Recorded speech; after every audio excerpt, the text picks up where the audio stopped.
Hello, everyone.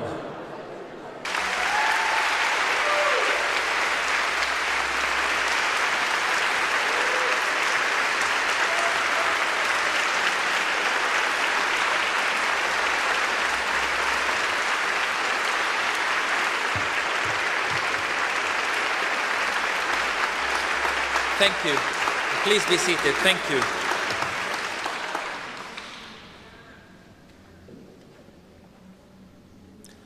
What a humbling experience to be on this pulpit this evening. I'm grateful for the opportunity, and I'm humbled by it at the same time. I would like to begin by quoting the words of Jesus. Blessed are those who hunger and thirst for righteousness, for justice, for they shall be satisfied. Blessed are those who mourn, for they shall be comforted. We come with this thirst and hunger for justice, for righteousness, hoping to be satisfied. And we come with those in Gaza in mind, those who are mourning, hoping and pleading that they will be comforted. I truly wish I was here in different circumstances. We are broken by the continuation of this genocide more than 10 months after it had started. I'm troubled that we have to continue to call just for a ceasefire 10 months after this war of genocide has broken. And in fact, it feels that we're not simply calling for a ceasefire, we're calling for the world to humanize the people of Gaza, to humanize Palestinians.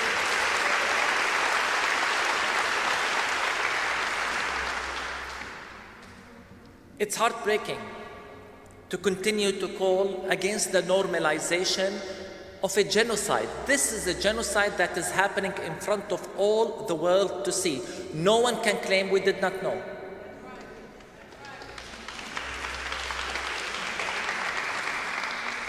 How many more need to be killed until the world agrees enough is enough? How many families need to lose everything? How many more pictures we need to share of children pulled from under the rubble before the world sees us as humans? Today, I think, in particular, of Muhammad Abu al-Qamsan. Keep the name. And Jumana Abu al-Qamsan. We must remember the names. Muhammad with his family was displaced from northern Gaza to Deir al-Balah in the center, to a so-called safe zone. Friends, there are no safe zones in Gaza. They're lying. Nowhere is safe. Muhammad and his wife Jumana were gifted with a newborn twins. They were 4 days old, 4 days. And Muhammad wanted to obtain birth certificates for his twins. And when he returned, he discovered that an Israeli airstrike had killed his wife, his mother-in-law, and their newborn twins. They were 4. I wonder if you've seen the images of Muhammad holding the birth certificates of his 2 children. Really heart-wrenching images. And again, we ask, how many more need to be killed before the world sees the children of Gaza as human? And today I feel compelled to say their names, Acer and Isaac. They join more than 16,000 children killed in this war, which includes more than 2,000 infants. And for us Palestinians, it feels like we've seen the image of each one of them. Though to the world they remain faceless, nameless, mere statistics, flash pictures on news outlets, 15,000, 14,000, 16,000. I really wish I could say their names, but we must remember them. And as Palestinians, we must pledge to continue the fight to humanize our children and that we will not forget. And if the world does not see them as equal, I know it is not so for God. For the kingdom of heaven belongs to such as these. And I hold so fast to this promise.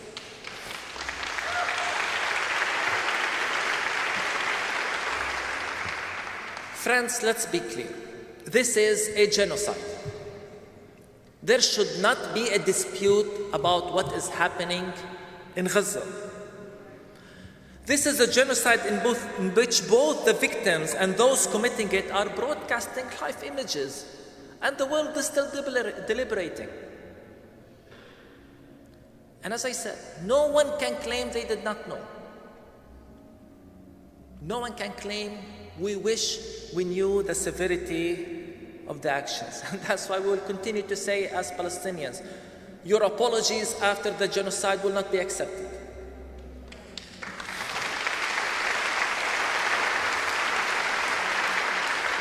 The hard reality is that it seems we're still far from the end. Warlords are determined to continue this madness. We're fearful. And many of us are weary. But please, we cannot stop. We cannot stop talking about Gaza. We owe it to the people of Gaza. We owe it to their courage. In fact, I feel we failed them. And the least we could do is to continue talking, to continue advocating, to continue with our action, to continue calling not just for a ceasefire, but for those who commit war crimes to be held accountable. It's really important.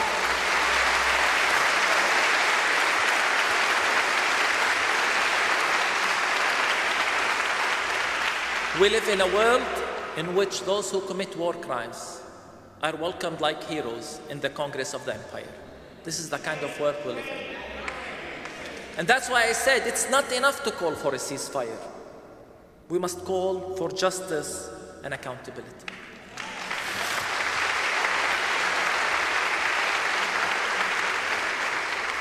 Friends, I come to the United States with a message from the Palestinian people, the Palestinian church. It's a message, it's a call to the American people, to faith leaders, and in particular to the American church. And my first point is worth repeating over and over and over, namely that this war did not start on October 7th.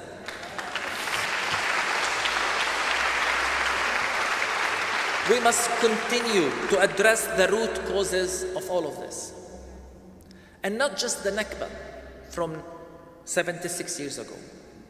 Because as my good friend Palestinian theologian Yusuf Khoury said, this genocide began with the phrase, a land without people. This is when we were erased as Palestinians. They looked at the land, they saw people, but they saw a land without people because to them we are not people of equal worth. This is colonialism. And today, we must say it clearly. We must recognize Israel as a settler colonial entity. I hope I'm not saying anything controversial here.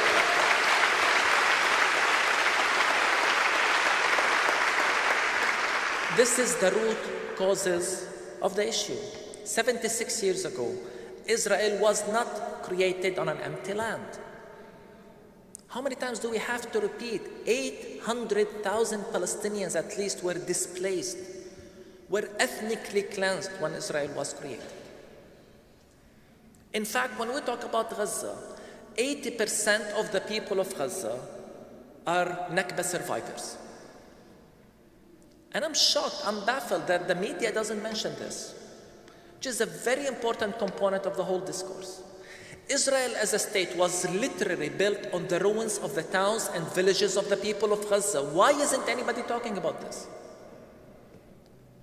What do we need to do in order for the world to recognize the 76 years of oppression and ethnic cleansing that Palestinians continue to suffer from? Why is it that the international law continues to be ignored when it comes to the Palestinians? I really wish or wonder, is there a footnote in the international law books that says, with the exception of Palestinians? What do we need to do to qualify? I look at this war And what happened in this war alone, hospitals, churches, mosques were destroyed. Does anything matter about the human rights? Do they matter? Why isn't anybody talking about preventing, even today, preventing food from entering into Gaza? And that is why we will continue to repeat as Palestinians. I never want to hear any American or European lecture us on the international law or the human rights anymore. We must say it.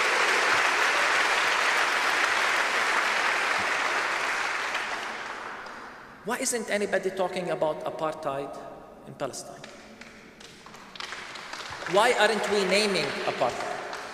And I'm shocked, especially by the church. To be honest, I'm baffled by the church. Because for years, the Western church lectured us on human rights. And then when you have numerous human rights organizations, the whole human rights community agrees, has proven, has documented that there is apartheid in Palestine. Human Rights Watch, Amnesty International, you name it. And even the Israeli human rights organization, B'Tselem and Yesh Din, have said it is apartheid. You know who's not saying it's apartheid? It's the church. And by the way, Palestinians have documented and proven it is apartheid long before, but because of prejudice, no one takes us seriously. But now there is a consensus, including many UN reports, and I'm still baffled that we still have for the church to take these reports seriously. And I will continue to call out church leaders. If you don't want to take these reports seriously and name Israel as an apartheid state, you should declare publicly that you no longer believe in human rights and the international law.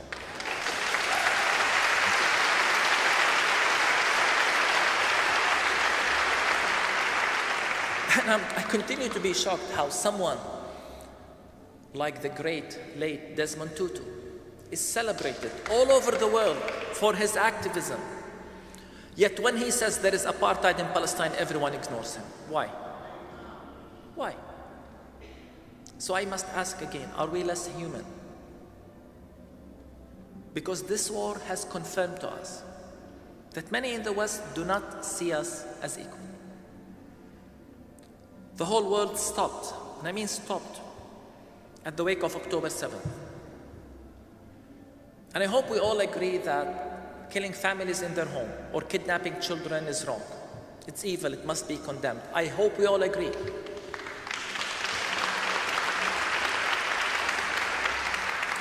Why is everybody silent about the Palestinians kidnapped? 9,000 Palestinians have been kidnapped since October 7th. Why is everyone silent? Why isn't the world talking about the Palestinians kidnapped, tortured, starved, raped, led to die in detention? And it's documented. Are we less human? And all of this, by the way, shows the power of empire in controlling the narrative and calling things. Once you say they are terrorists, you say we kidnapped, we arrested them, they are in prison. And that is okay to the international community. That seems enough for the international community to turn a blind eye, even though, by the way, they are detained without a lawyer, without charges. And we continue to ask, what needs to happen for the international community to finally act as if we're humans? For the international law to apply. So don't tell me it's not racism. Don't tell me it's not coloniality. And don't tell me that the days of colonialism are over.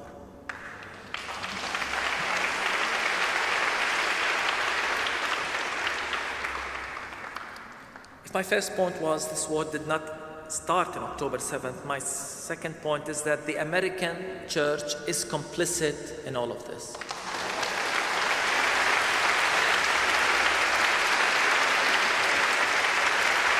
And it's not just the American church, it's the Western church. And we need to call it, we need to name it. Theology played a role from the beginning. I just mentioned the phrase, a land without people. We associate that term with Zionism.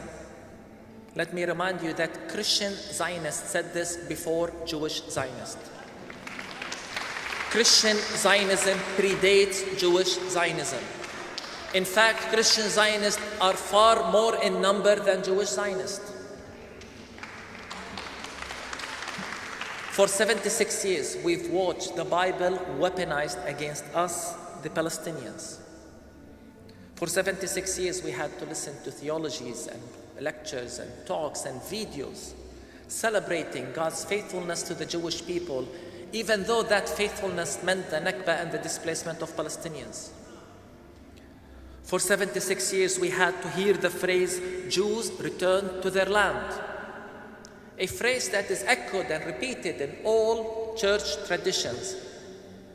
A phrase that displaces us as Palestinians, makes us immediately the strangers in our own land because someone else is now returning to their land. This is the kind of discourse that was imposed on us as Palestinians. And by the way, when Palestinians say this is our land, we're not making a political statement. This is not a statement in a political dispute. When we say our land, we mean this is land we've owned and farmed and inherited for generations upon generations upon generations upon generations. You have to understand. We're deeply rooted in this land. This is what we mean when we say this is our land. Yet somehow, we have to continue to hear, and not just hear, but this has been imposed on us. Friends, colonialism needed a pretext, and theology served that purpose, providing the pretext of whether it's fulfillment of prophecy, Jewish return to their land, the restoration of the Jewish people, and you name it. And in that process, they imposed their beliefs on the Palestinians, which by the way shocks me that the very same people who always claim and boast about religious freedoms are imposing their religious beliefs on someone else. And I want to ask, are you listening to yourselves? I truly want to ask these questions. Are you listening to yourselves in terms of what you are asking Palestinians to accept? The idea that there is a dispute and somehow you solve that dispute by saying, well, God said so. How can I argue with you if your side of the story is God said so? Or even worse, when you say, God gave me the land, how can I talk with you? Or God gave them the land. So I must ask, are you listening to yourselves, what you're asking Palestinians to accept? Not only that, please, show me one other conflict, show me one other context in which the reference point to a dispute is a religious text rather than the international law or even human rights. Where does it happen? And here is the sad irony, namely that in Palestine, human rights are abused using the very same religious texts that were supposed to protect our human rights. This is the weaponization of holy text against us as Palestinians. Theology continues today to serve the purpose of justifying not just this colonization of our land or apartheid in Palestine, but even this genocide. And I wish I have the time to share with you how so many pastors, theologians, activists supported, not just defended, but supported this genocide using religious text, using the Bible. And it shocks us as Palestinians. And I continue to hear, well, doesn't the Bible say so and so? And again, before I answer, I want you to listen to yourself, what you're asking me to accept as a Palestinian or for that matter as anybody.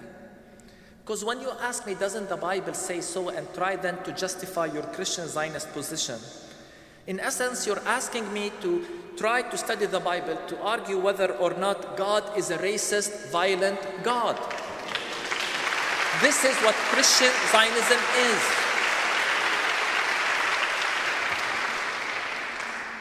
A God of supremacy. A God who favors people based on their nationality or even DNA. A God who does not mind ethnically cleansing people to give room for new ones. And then you ask me, doesn't the Bible say so and so? And I must ask again, are you listening to yourselves? This is what has been echoed and repeated over and over and over in many church circles. And now we're being asked to even accept that God is a God of a genocide. In fact, some pastors, actually he's now in the Congress, he's in the Congress, who was a pastor before he was in the Congress, I wouldn't even say his name, and who went to seminaries, suggested that we should get it over with quickly with Gaza using the example of Hiroshima and Nagasaki. And it makes us wonder, what Jesus are you reading? Honestly, what Jesus are you reading? Does the ethic of Jesus matter in these circumstances? And it's really hard for us, from the Middle East in particular, to understand this obsession with war and violence in the American church and American context. The fact that this man cites Hiroshima and Nagasaki as good examples in this day shocks me. And this is an elected congressman. He is not a fringe voice. And maybe we shouldn't be surprised that these things exist in this very particular context. In this country, you know something or two about the Bible being weaponized to justify settler colonialism, right? Maybe we shouldn't be surprised that a country with a history of settler colonialism is supporting a settler colonial state today.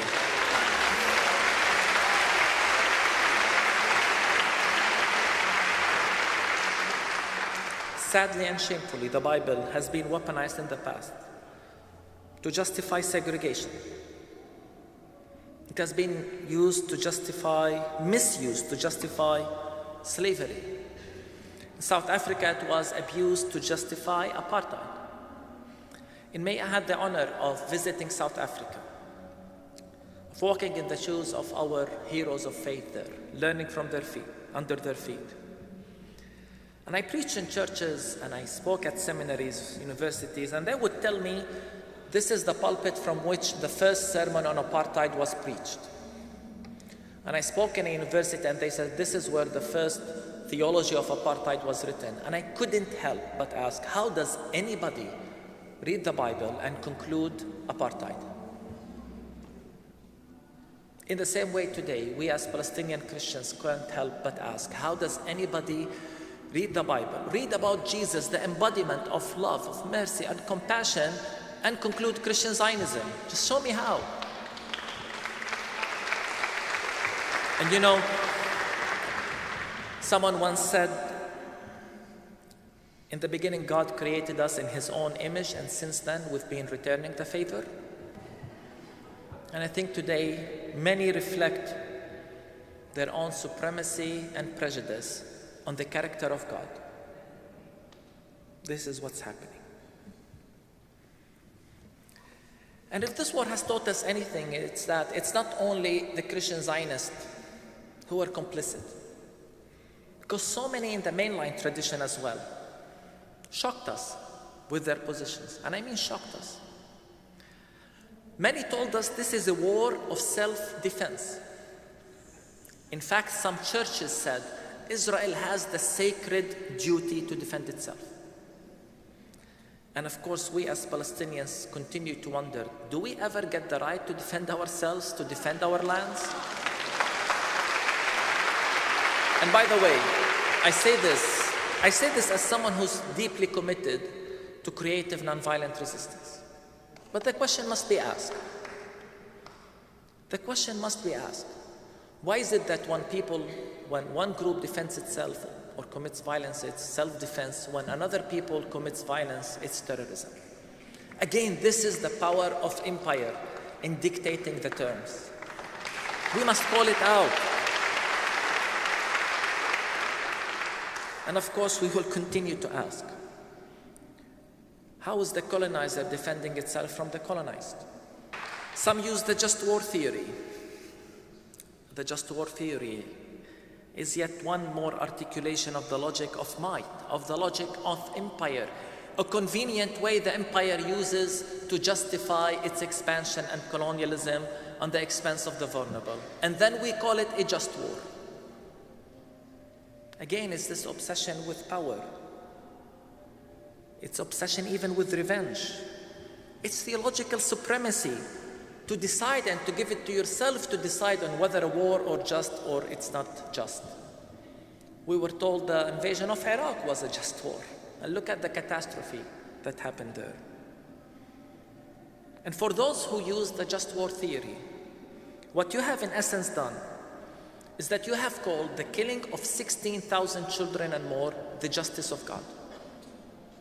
Can we accept that? This is not the Jesus way. And again, the obsession with war in the US and the American church continues to shock me. What about the ethics of Jesus? And why is it in America that you always think that the way to solve problems is yet another war?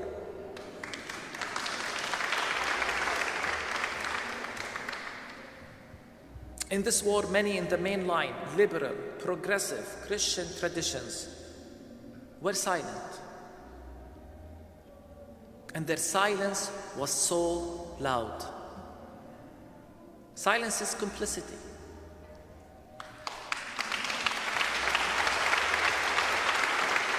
If we are silent about an injustice that happens at our doorsteps and say nothing and do nothing, what we're saying in essence is that we approve this violence. We approve this injustice. And what you're even saying is that we don't care because God does not care. That's why I continue to say this silence was so loud. A silence that told us Palestinians that God does not care about our misery and suffering. This is the sin of apathy, of indifference that has plagued the church in many circles. The sin of seeing injustice literally at our doorsteps and doing nothing or saying nothing. And many times, in many ways, the church did not say nothing because they simply wanted to avoid controversy. We were told it's a controversial topic. We shouldn't talk about it. In other words, they chose comfort. They chose comfort over confronting injustice. This is a comfortable church that cares more about avoiding controversy more than it cares about justice. Imagine if Jesus walked on earth avoiding controversy. Yet somehow the disciples of Jesus have managed to create a theology and a reality in which all they can do in the face of injustice is pray for peace and make a statement.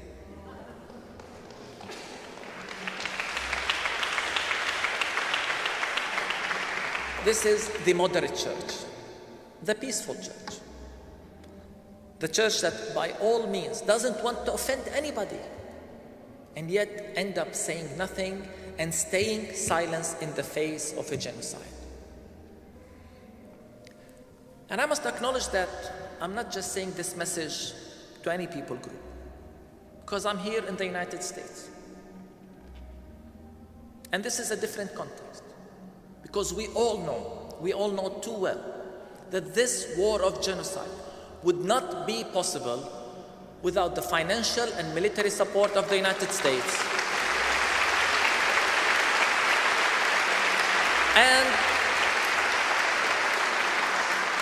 And without the political cover of the United States.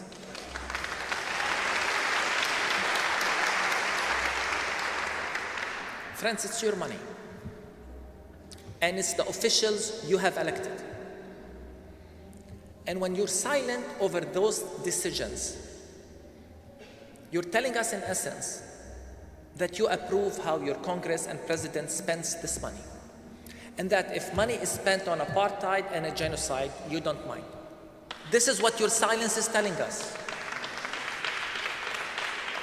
And it's telling us that when your politicians that you have elected vote to continue this war of genocide, that you have no problem with it, that you actually support that decision. This is why it's clear to me that silence is complicity, especially within this context. So my third message to you tonight is that this is a Kairós moment.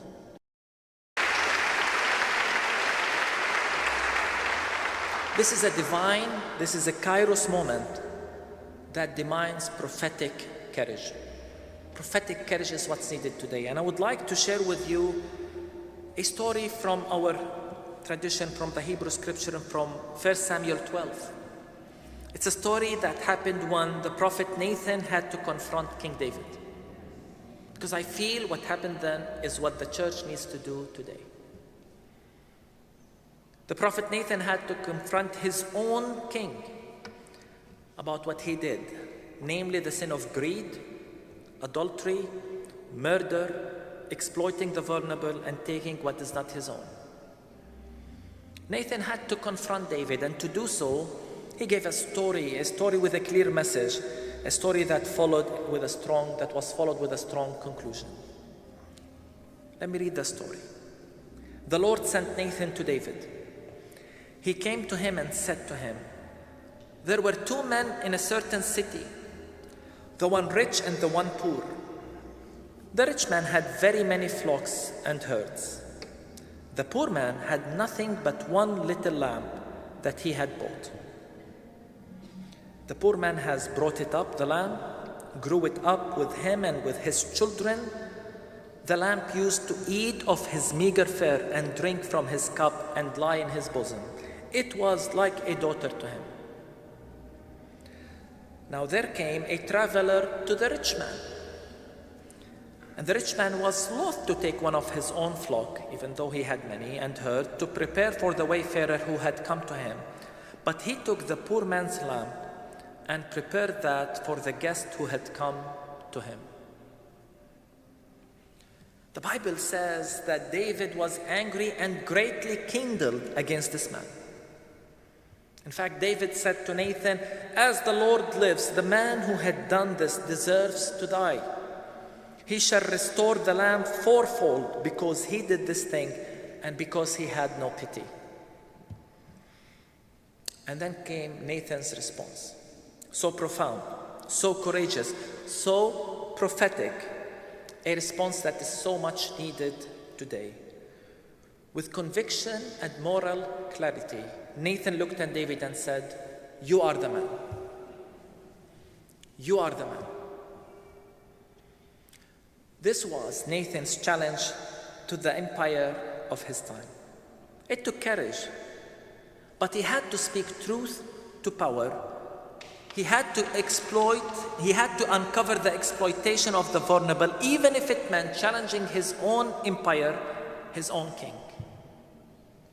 This was Nathan's Kairós moment, in which he had to speak truth to power without sugarcoating his language, without any middle ground, without any diplomacy.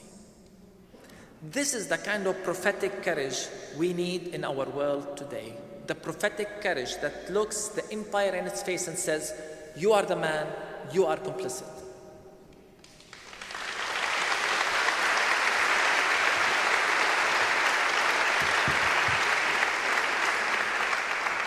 Friend, this is not the time for diplomacy.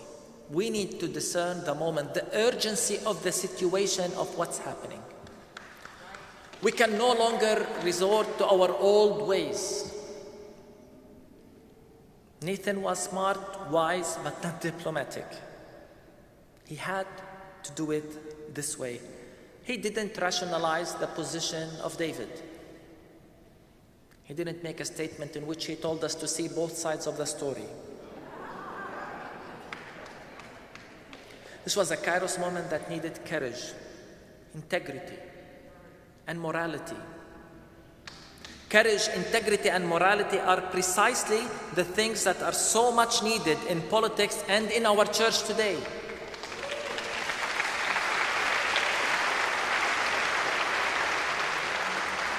I say this because over the years, I've had the opportunity to meet many politicians, many diplomats, many church leaders.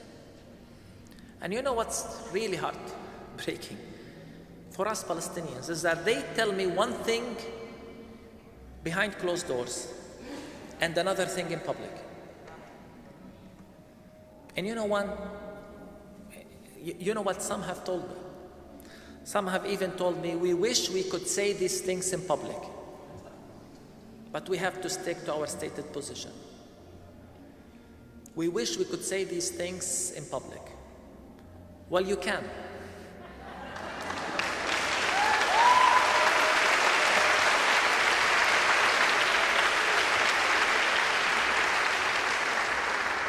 You can say these things. You chose not to. This is the problem. We live in a world in which our political and religious leaders lack the morality, integrity, and courage to call things by name and to speak truth to power. Leaders in their comfort zone lack the courage to speak up, while the honorable people of Gaza risk everything for the sake of freedom and dignity. So it's time the church realizes the moment. It's time faith leaders realize the moment. Confess the complicity and repent. Repent.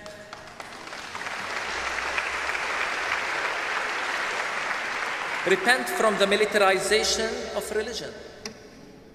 Repent from the obsession of the logic of might and pride and expansion, the logic of empire. Acknowledge the presence of empire today. And acknowledge the complicity of the religious institution with the empire.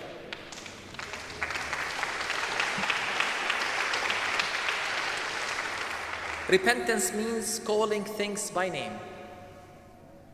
If we truly want to speak truth to power, we have to begin by calling things by name. To begin with, and I'm pleading with you, please stop talking about the Palestinian-Israeli conflict. There is no conflict in Palestine.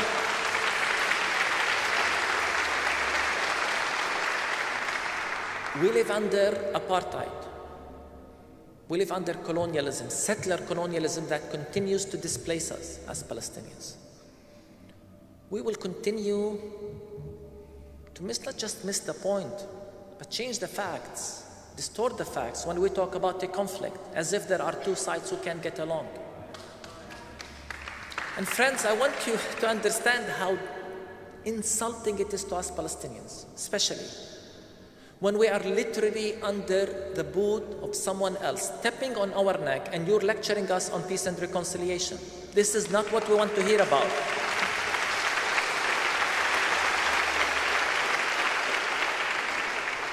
Acknowledge the reality for what it is. You can't continue to claim to be peacemakers if you're not willing to acknowledge the reality for what it is. Call it for what it is.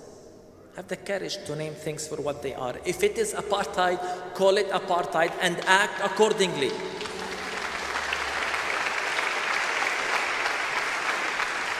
Leaders and architects of apartheid cannot be celebrated in the Congress. We need to call things by their name. And we need to call Zionism for what it truly is. And again, this is no longer the time for the middle ground, for both sides of the equation. We must acknowledge Zionism, and for that matter, Christian Zionism, for what it truly is, a system of supremacy. Zionism is racism. Call it for what it is.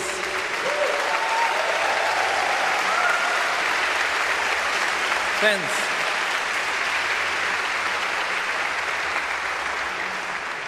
for those who are challenged by such a statement, I invite you to go and read the report of B'Tselem, which showed that what we have in the land is a system, and I quote, of Jewish supremacy from the river to the sea, end quote.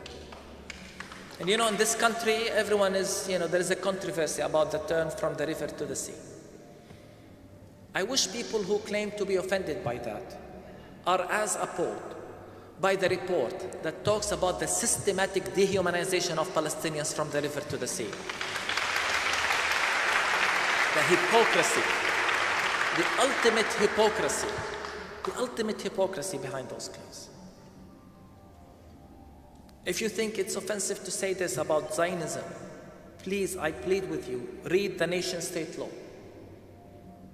And it's another thing that shocks me that not many people are talking about. Voted by the Israeli parliament, the Knesset. The nation-state law states, and I quote, "The right to exercise national self-determination in Israel is unique to the Jewish people only." I mean, if this is not supremacy, what is? Or read the statement of the current Israeli government coalition in January of 2023 upon coming to power, when they stated, "The Jewish people have an exclusive right on all the land." I mean, can you imagine the uproar if a Palestinian leader declared that Palestinians or Arabs or Muslims have an exclusive right on all the land? Can you imagine what will happen? Yet somehow this is normalized. And that's why I call people of faith to call things for what they are. If it is not us who are speaking, then who will? Calling Zionism for what it is must acknowledge what Zionism has done on the ground, not just what it stated. They told us what they will do, and then they did it over the years. They have colonized our land, ethnically cleansed Palestinians, continue with a system that pushes Palestinians outside of their land and homes and force them out. A system of apartheid. To my Christian siblings, I ask, since Zionism is colonialism and ethnic cleansing and apartheid, can you put the name Christian before all of that? For that matter, can we really put the name Jewish before all of that? That's why I'm very grateful for the courage, moral clarity, and simplicity of groups like Jewish Voice for Peace.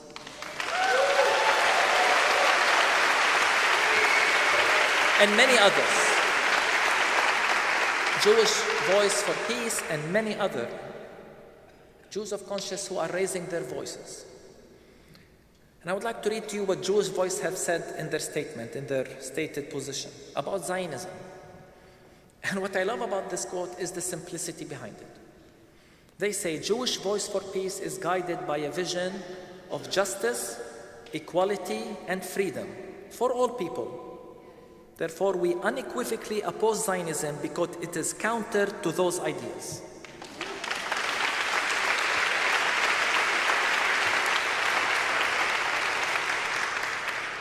Again, I love the simplicity.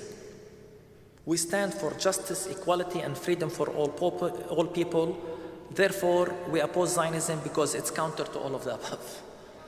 It's very simple, it's very direct. I wish Christians had the same courage to call things out like this.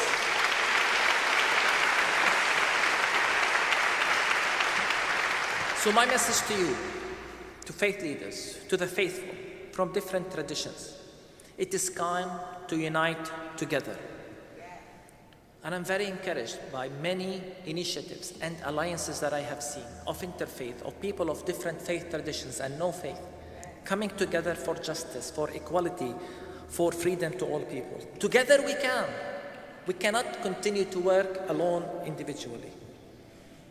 And it is indeed uplifting to see these alliances for justice. In that I see the path forward.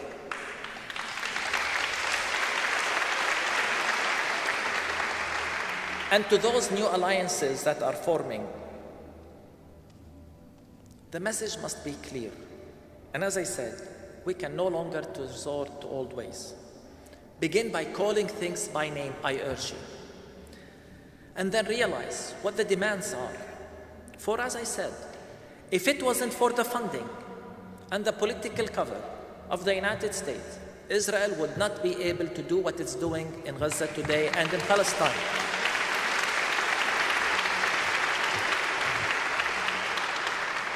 Zionist leaders do not feel compelled to choose to either share the land in a one state or divide the land in a two state, because they can continue with the current status quo. For they know too well, no one's holding them accountable, and they know too well they don't have to pay the bill. Unless these two things change, nothing will change in Palestine. This should be your message. Weapons embargo, conditional support to all people holding politicians accountable and holding those who commit war crimes accountable. What world do we live in? What world are we leaving our children in which someone knows too well he can commit war crimes on television and tell us he's doing it and get away with it? It's what's happening in Gaza. So please speak up. Hold those you elect accountable. We want to hear your voices. Demand change. Demand accountability and lead. And in a time when we were disappointed, to say the least, that faith leaders did not step in to lead this movement for justice in Palestine, we must applaud the courage of the students who showed us the way forward.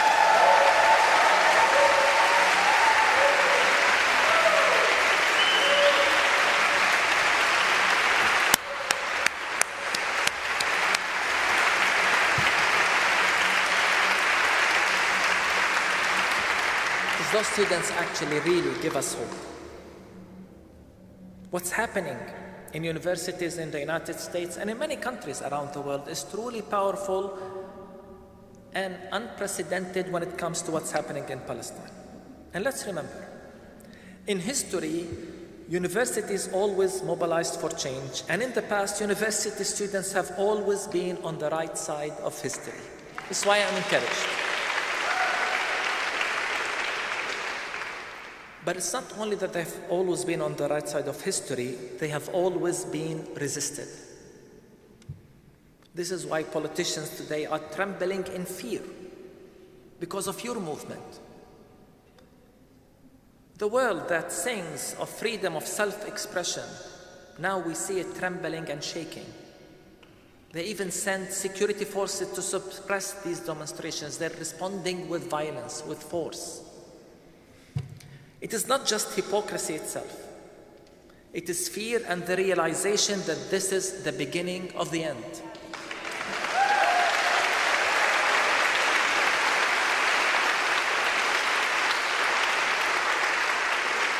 So to those students, I want to say, and I hope some of them are with us, what you're doing is extremely important. And throughout this tour, I kept repeating, what will happen in September is far more important than what will happen in November.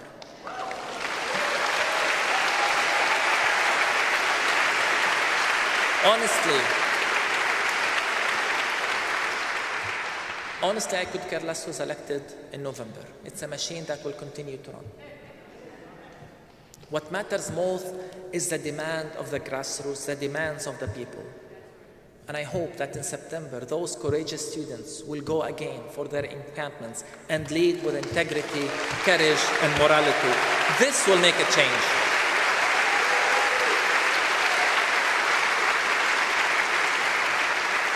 These students are on the right side of history.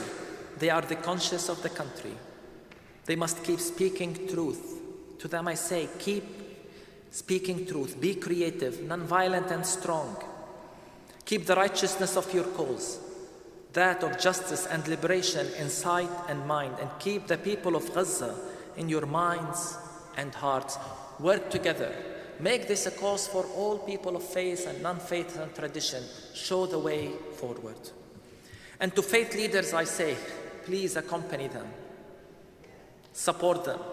Defend them. Protect them. Lead. So that we show the way forward. This is the path forward. And I will keep repeating, this is where the church belongs. The church belongs in the streets. The church has always been this grassroots movement.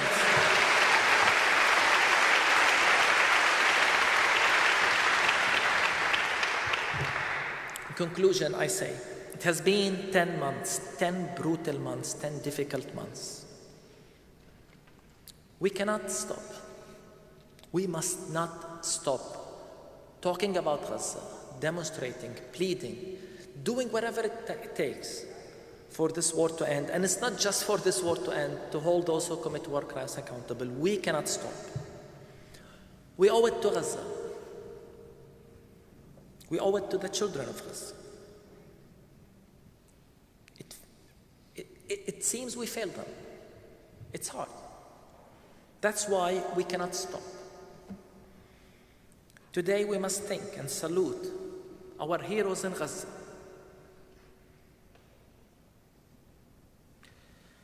We think and salute the first responders, the journalists,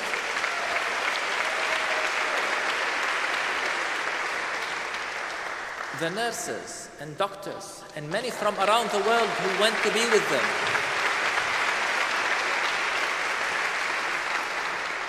All of these and many others have literally sacrificed their lives to save lives. I think of the biblical reference. The world was not worthy of them. They are too honorable. We owe it to them.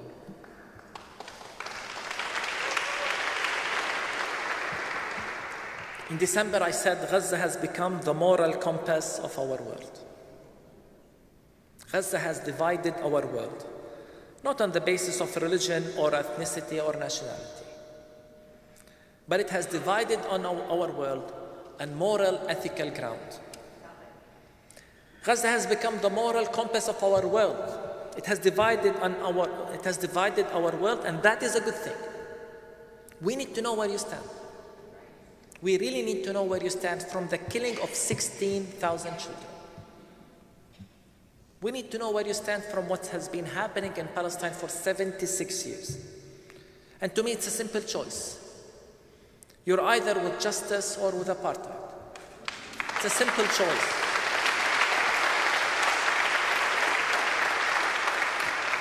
You can no longer play the middle ground. The moderate church is complicit in all of this. The neutral, peaceful church. And you know, we in the Christian tradition are actually good at this. We love to talk about peace and hide behind empty calls for peace. And in the Palestinian context, we hide behind the two-state solution. We think we made our role when we say we made our part when we call for the two-state solution. This no longer works. We need to know where you stand. We need to know what language you use to describe the reality on the ground. This is a message to all of us, because I truly believe that it is our collective humanity that is at stake. For what future are we leaving our children if we give in to the idea that children can be massacred at such horrific rate, in such horrific manner, live on air? We are watching and can do nothing about it. It's about our humanity. What future are we leaving our children if we leave them a world in which people know they can commit war crimes and never be held accountable? That's why we cannot stop. It's not just about Gaza. It's much, much more than Gaza and Palestine.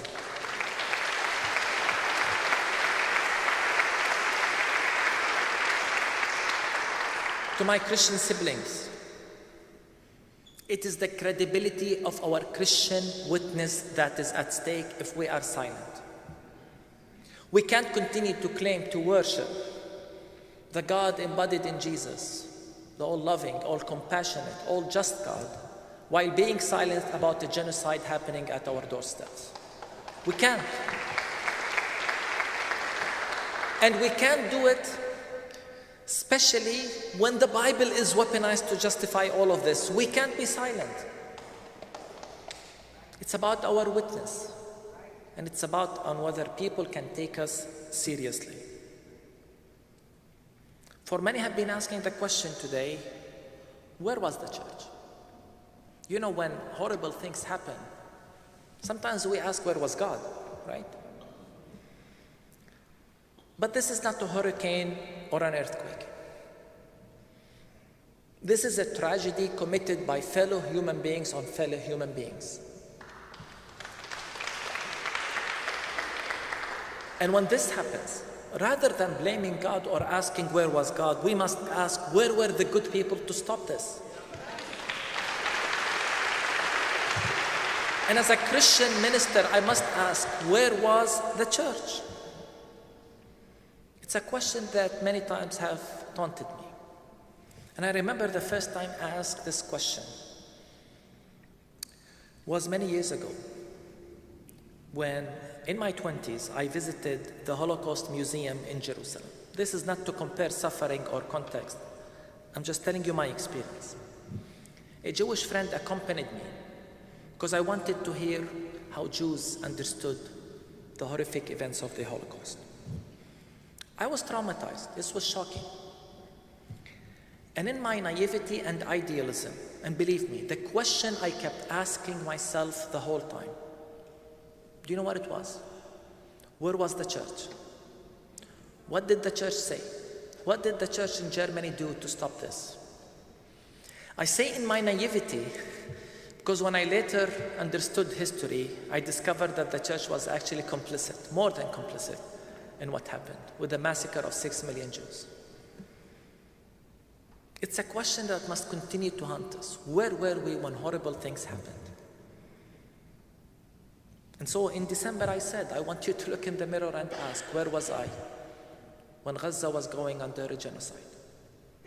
And I know where many of us were. We were in the streets, we were demonstrating, we were shouting, we were mobilizing, we were actively trying to stop this war.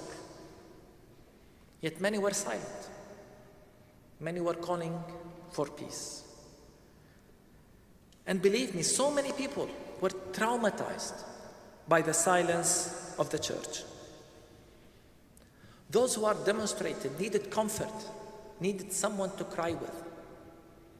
And in return, what they received was violence and accusations of anti-Semitism. Where was the church to comfort those Palestinians around the world, traumatized, worried about their loved ones? Where was the church is a question that must continue to haunt us. And I feel compelled to remind all of us that we will be judged based on this. Let's be honest, that in the Christian tradition, we don't like to talk about the judgment of God, right? We're too kind, we're too nice. Yet Jesus spoke about judgment. In fact, he spoke about judgment many times. And in Matthew 25, a passage that guided me, comforted me, and challenged me throughout these last 10 months, Jesus spoke about the judgment of God, about the day of judgment. And in that story that Jesus gave, or in that teaching, he said, and listen to me, that we will be judged as human beings based on how we treated the least of these. These are the words of Jesus. This is the basis on which God will judge us, how we treated the least of these. Now, who are the least of these? The hungry, the thirsty, the naked ones, the strangers, the prisoners. In other words, victims of structures of injustice. These are the least of these.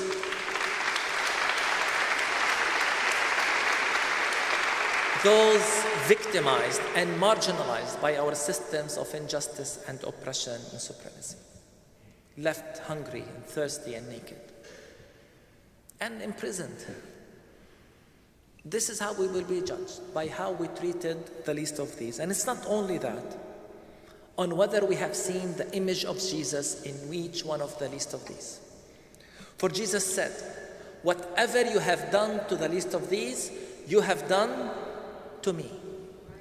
And whatever you have not done to the least of these, you have not done to me. See why I say that it's the credibility of our Christian witness that is at stake when we continue to do our religious stuff, yet silent about injustice literally at our doorsteps. Whatever you have done to the least of these, Jesus said, you have done to me. And this is one of the reasons behind what we did as a church back in December when we were ready to celebrate Christmas. We could not celebrate Christmas when our people were massacred. We were troubled by the fact that the world was justifying and rationalizing and dehumanizing the children of Gaza to the extent that they justified their killing. We couldn't believe it. And that's why we said, we see the image of Jesus in the children of Gaza. In every child pulled from under the rubble, we see the image of Jesus. We're trying to reclaim the dignity and worth of these precious people given to them by God, yet stripped by the empire and colonization, and those who support them. So we insisted that we see Jesus in them. That's why we said Jesus is under the rubble. Today we see the image of Jesus in Aser and Isa, 4 years old twin, killed in Gaza in a very brutal way. Jesus is under the rubble. This is God's solidarity with the marginalized, with the oppressed. This is God's solidarity with the people of Gaza. Jesus is under the rubble is our response to the dehumanization, the systematic dehumanization over the years of Palestinians and of Palestinian children, to the extent of justifying this genocide. And here's the point. God's solidarity with the marginalized must become our solidarity, our people of faith, with the very same marginalized. If God is in solidarity with those oppressed, we must be in solidarity with the oppressed. It is time to rise. It is time for the people of faith to act with courage, with justice, with integrity. So with one voice we say, cease fire now.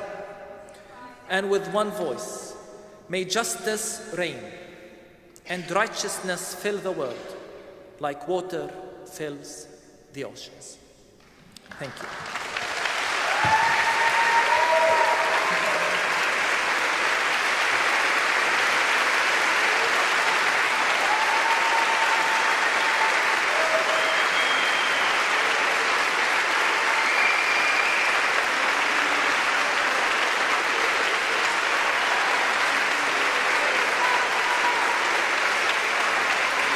Thank you. Thank you. To Gaza and to God. Thank you.